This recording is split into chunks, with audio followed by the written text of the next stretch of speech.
A good day to you all. My young ladies, how many of you all believe in God? Okay. Or what is your reaction towards dogs? They're man's best friend. Okay.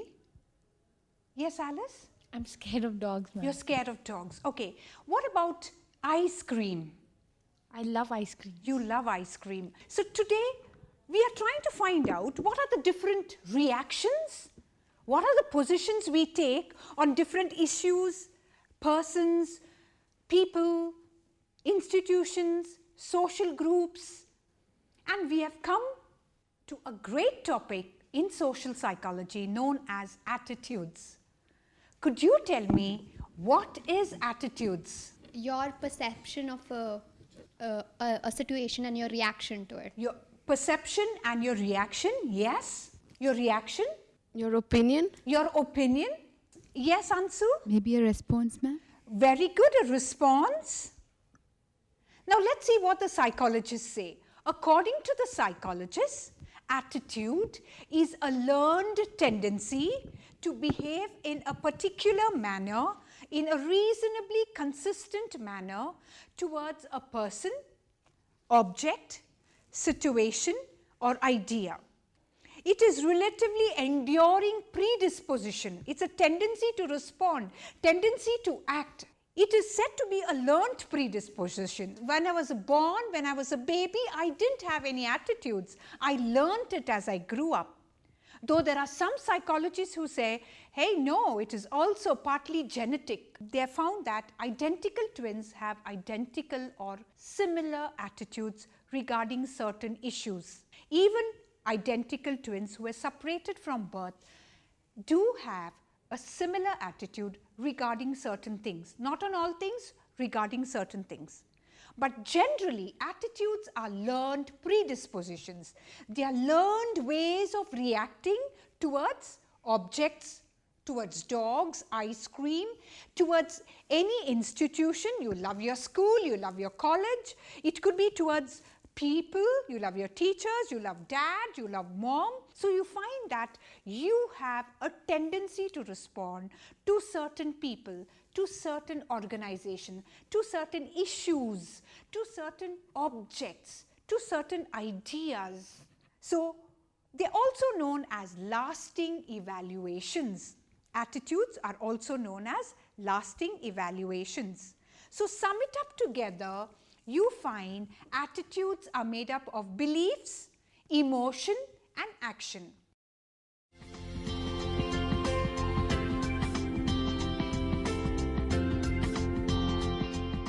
Think that once again you are in your lower KG. I am teaching you A, B, C. Just A, B and C. A, B, C model of attitudes. A stands for affect. A stands for affect. B stands for behavior. C stands for cognitive. These are the three components of the term attitudes. When I say affect, what do you mean by affect? I'm showing you a picture. There is a picture of a person smoking. What are your emotional responses towards smoking? It may or may not be pleasant to the person who's smoking, but it is unpleasant to the people around him. So A stands for affect. Affect stands for feelings. Feelings can be favorable, feelings can be unfavorable, feelings can be pleasant, feelings can be unpleasant, feelings can be good, feelings can be bad. B stands for behavior. When I say behavior, it means my actions, my responses, my overt behavior, my overt responses, that which I can observe. So what is my behavior regarding this particular picture regarding smoking?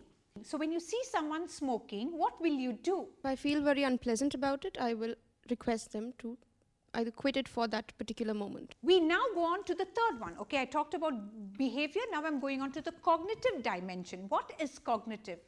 Cognitive is something to do with your thinking, your ideas, your information that you have regarding smoking. Now let's look at the transparency. I have attitude against smoking. A affective component is made up of feelings and emotions. So the tobacco companies make me very angry. B stands for behavioral component. I can write letters to the representatives in my taluk or representatives in my town to tell them I do not like smoking, so can you do something about it? Finally, you have the cognitive component, and when I say cognitive component, I mean my thoughts and my beliefs. And my belief is smokers are killing themselves and the tobacco companies are helping them to do it. Any attitude, even regarding a dog, regarding your teachers, it has an A component. I love my teachers. B component, so whenever I see behavior, whenever I see the teacher, I wish her, and on Teacher's Day I give her a card and a rose. Behavior. C, cognitive, I admire teachers. And when I think, as soon as I finish my final year, I will do my BA training, and I think I will definitely become a teacher and mold people's lives. Now, how do we form attitudes? How do we acquire attitudes? What are the different sources of attitudes? The environment, Very good. Environment. It can be genetic. It could be genetic. people's opinions, People's opinions. situations, Situations. Society. Society. experience, Experience. Wonderful, wonderful. All of you have given me beautiful answers. Now we go on to the formation of attitudes.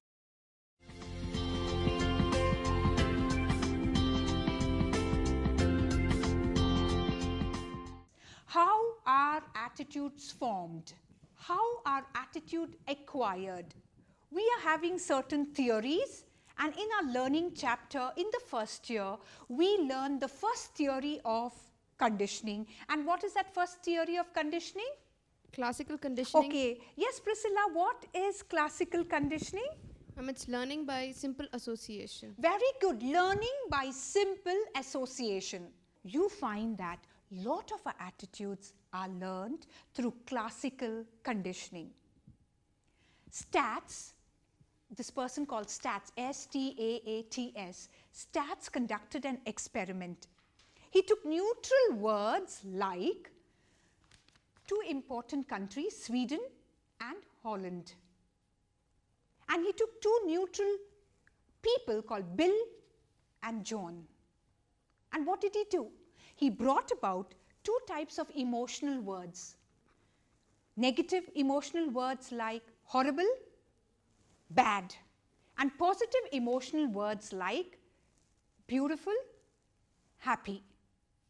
And after pairing these words together at the end of the experiment, he found that people who heard the negative pairings had a negative attitude towards people from Sweden, and those who heard the positive pairings had a positive attitude towards people from Holland. Ma'am, can you give me another example about it? Sure, I will definitely give you another example. Consider those soldiers in the Iraq war when they were in the Persian Gulf. All these soldiers were marooned for a long time there. Once the whole situation was over, the war was over, many of the soldiers complained that they hated sandy beaches. They never liked sand because they have such negative association with sand. So there you see their negative attitude towards an object or towards a concept called sand. Another important example is you love your aunt and your aunt wears a particular perfume. So whenever you smell that perfume, you feel nice because that perfume reminds you of your most favorite aunt. So anytime a neutral stimulus is associated with another stimulus, and if at all there is a positivity or a negativity towards it, you find that some sort of classical conditioning has taken place, and that plays a very important role in forming our attitudes. Is it clear? Classical conditioning. Now tell me the second important form of conditioning. Operant conditioning. Yes, operant conditioning. Operant conditioning is learning through consequences, learning to rewards, learning to reinforces, learning through punishment, which was another type of learning we learnt in the chapter learning. Modeling, ma'am. Very good. What is modeling also known as? Learning through imitation. Very good, Ansu. Modeling is also known as learning through imitation. It is known as social learning theory. It was given to us by Bandura. So the third important way I acquire attitudes is through observational learning. The next theory is given to us by Strata in 1994. It is called the information processing theory. Now the next three theories that I'm going to talk today are all cognitive theories where I collect information. You have come to my class, you are learning much more about psychology, and the more you are hearing, the more we are discussing about psychology, the more you love psychology. So you average all the information together and say, I love psychology. So you put all your information together, you process the information that is coming to you, you analyze the information that is coming to you, you evaluate the information, and you come to a particular attitude. And that is what is meant by information processing theory. Now who will explain once again information theory, processing theory? You analyze all the factors and then you form an opinion. Suppose, for example, if we take psychology, we consider all the favorable, all unfavorable, and if there are more number of favorable factors, we conclude that we love psychology. Very good, and that is the information processing theory given to us by Strata in 1994. Another recent theory has been given to us by BEM. It is known as the self-perception theory. Alice, could you tell me more why you love ice cream? Because it makes me feel nice. It makes me feel nice. So when I do something because it makes me feel nice, because I enjoy doing it, I'm looking within myself and formulating an opinion, having an attitude towards ice cream. And that is called the self-perception theory. When I look at my own perception, my own experiences, my own thoughts and feelings, and that is why I love ice cream. Why do you love dogs, Priscilla? Because they are like friends, and you can show your emotions to them, and they do show emotions towards you as well. Okay, okay. So do you feel very warm when you hug a dog? Yes. Yes. And the last theory we are going to talk about is the mere exposure to the object of the attitude given to us by Zazong. Zazong says, when I'm exposed to some object and the more familiar I become, there is a tendency for me to become more and more favorable towards that object. It is quite similar to the other object, but since Zazong has put his own ideas, we now consider the last important theory in attitude formation given by Zazong. So what does Zazong say? Zazong says the exposure to the object, and the more we are exposed to an object and on a daily basis, we develop a favorable or an unfavorable attitude towards it. Very good, Swati. Now please remember, I have to be exposed. What I'm not exposed to, I do not know it exists. So I have to be exposed, and there is a chance that when the more and more I'm exposed to an object, it could be favorable, it could be unfavorable.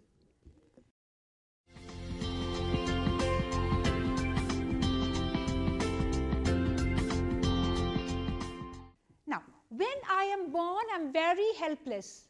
Who looks after me? Mother. Mother. Who else? Yeah. Relatives. Relatives. Okay.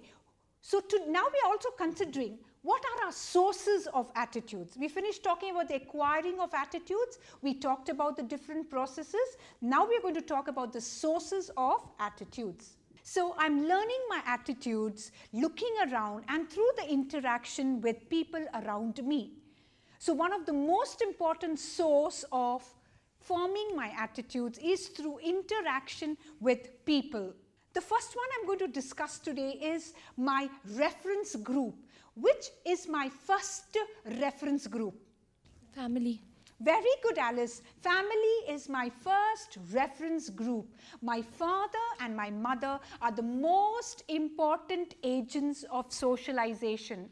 I've learned most of my values, most of my attitudes, most of my thinking from my parents, from people around me, people who looked after me. So, who is the second important reference group? Wherever you study, or school or college. Very good. School. So in school, who plays a very important role in affecting your attitudes? Teacher. Teachers? Friends. Friends? Excellent. So teachers and peer group. What do you mean by peer group? Friends or your contemporaries, whoever's around you. Very good. Your age mates. In other words, your age mates and the people whom you regularly hang out with, they also influence your attitudes. That is why the second way you learn is through social comparison. You compare your ideas, your opinion with your group. And mentally you do the comparison, and at times you realize your friends love smoking, and for me to be in that group, I think I have to learn to smoke, and ultimately I change my attitude, I change my beliefs to be one amongst the group. So many of our attitudes are because of interaction with people. The first way is because of reference group. The second way is social comparison. Another way is through discussion. All of you sit together, your peer group sits together, your daddy sit together, your mommy sit together, and they sit and discuss. They discuss about certain issues, certain objects, certain problems in the society, and they have their own attitudes. So through discussion also, you learn certain attitudes. Well, I can also put child rearing techniques under this broad heading of sources of attitudes formation. How does child rearing techniques help us to form attitudes? Ma'am, what are child rearing techniques? How have I been brought up? Child rearing are the techniques, the different ways mommy and daddy have brought me up. How did they reward me? How did they punish me? How did they love me? How did they introduce discipline in my life? These are the techniques that I have learned. So depending upon my parents, their values, their way of bringing me up, I have acquired, I have formed certain attitudes. And finally, I form major of my attitudes through mass media. What is mass media? Television. Television, Newspapers. newspapers, Radio. radio, magazines. Do you think they influence your attitudes? Yes, ma'am. Could you give me an example how magazines, TV, radio, and internet influences your attitudes? You get carried away by advertisements. You get beautiful, you get carried away through advertisements, and there also they use the techniques of classical conditioning. Why do you think attitudes are very important? They define the way we move in society, our social groups. They define the way you move in society, your social groups. Very good. They determine your character. They determine your character, Helps in socialization. helps in socialization. So I would say they guide our thoughts, and that touches the cognitive dimension, the C of your ABC. C, they guide your thoughts. They influence your feelings, and that is the A, affective function. And finally, they affect your behavior, that is the B. And behavior, action, is also known as the cognitive function of behavior. So you find that cognitive, affective, and the cognition dimension of our behavior is touched. So attitudes play a very important role. They guide, they influence, and affect our behavior.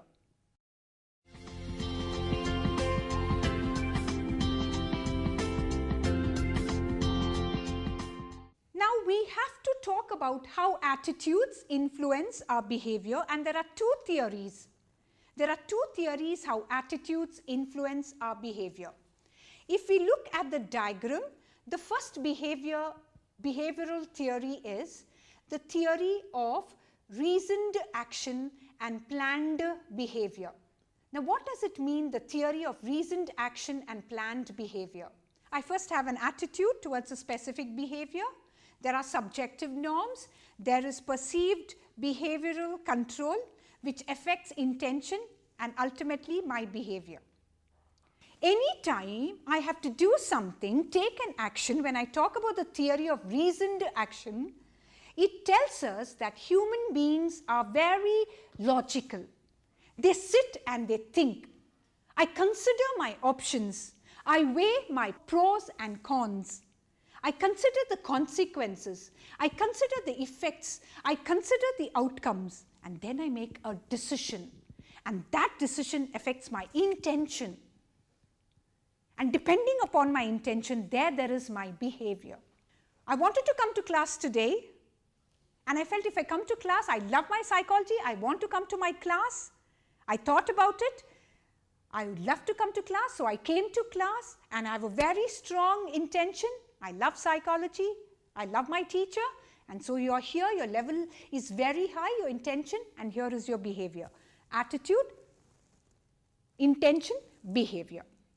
Now you are having another addition to this theory called the theory of planned action, theory of planned behavior, where Askin and Fishbane brought about two more important factors to intentions. And the two important factors are subjective norms and perceived behavioral control.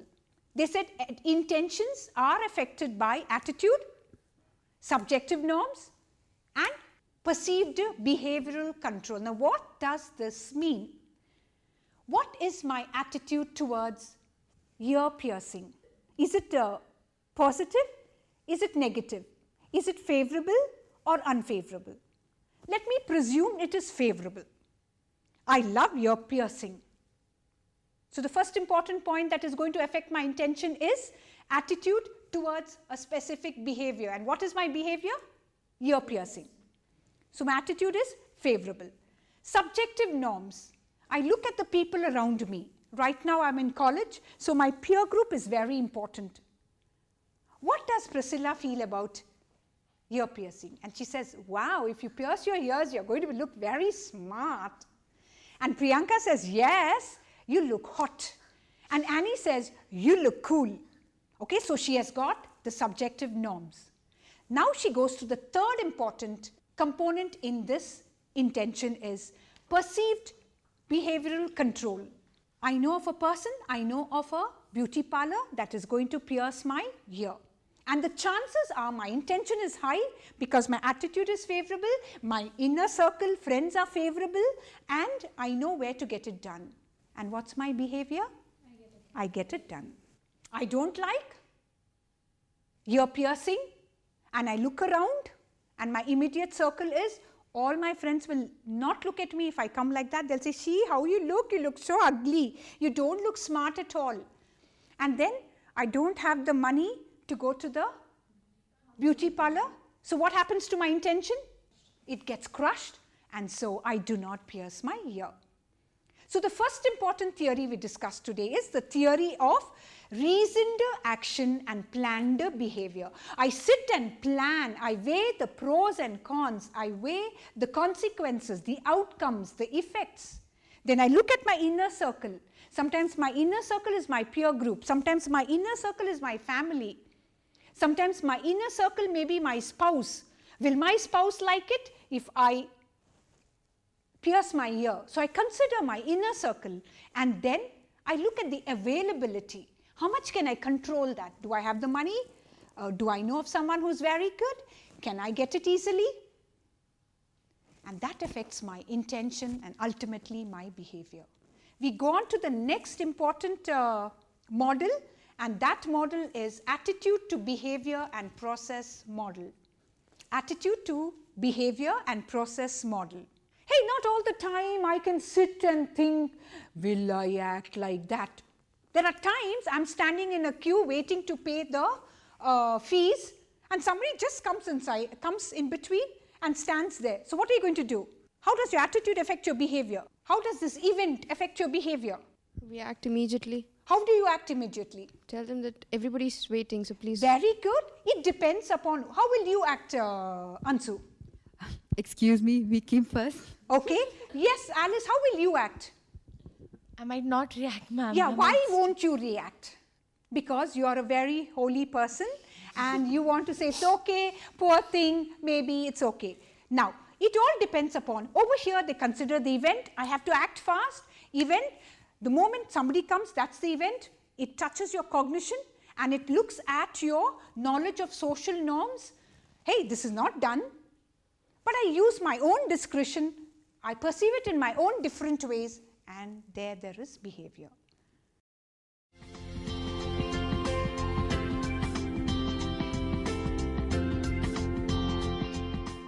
So this is the second important theory as to how attitudes influence our behavior, and that theory is known as attitude to behavior process model. To conclude, attitudes are evaluations of any aspect of the social world. They are often acquired from other persons through social learning, classical conditioning, instrumental conditioning, or observational learning. They are also formed on the basis of social comparison. Attitudes seem to influence behavior through two different mechanisms. And which are the two theories? Can we sum up the two theories? What's the first theory? Theory of reasoned action and planned behavior. Very good. The theory of reasoned action and planned behavior. And the second theory, Swati? Attitude to behavior and process model. Very good. So when we give careful thought to our attitudes, intentions derived from attitudes strongly predict the behavior. And in situations in which we can't engage in such deliberate thought, attitudes influence behavior by shaping our perceptions of the situations.